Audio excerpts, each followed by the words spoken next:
Monika Kryemadi e ftuar në një studio televizive ka folur për Big Brother VIP. Mes të tjerash ajo ka sqaruar edhe konfliktin e përfolur mes Ilir Vrenozit dhe Mirit, duke thënë se ishte thjesht një përplasje e momentit. Ne nuk e kuptuam çfarë ndodhi. Ishim mirë e bukur duke bërë muhabet kur në një moment Vrenozi shpërtheu. Mendoj që Miri, duke bërë batuta që jo të gjithë i kuptojnë, u krijua një situatë e ngarkuar emocionalisht. U përdor zhargoni fjalorit të përditshëm.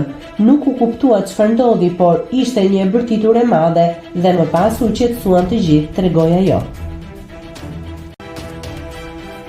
Nëse klikoni mbi butonin subscribe, do t'ju shfaqen të gjitha publikimet tona. Ju ftoj t'i bëni subscribe kanalit, të pëlqeni videot dhe të lini komentin tuaj.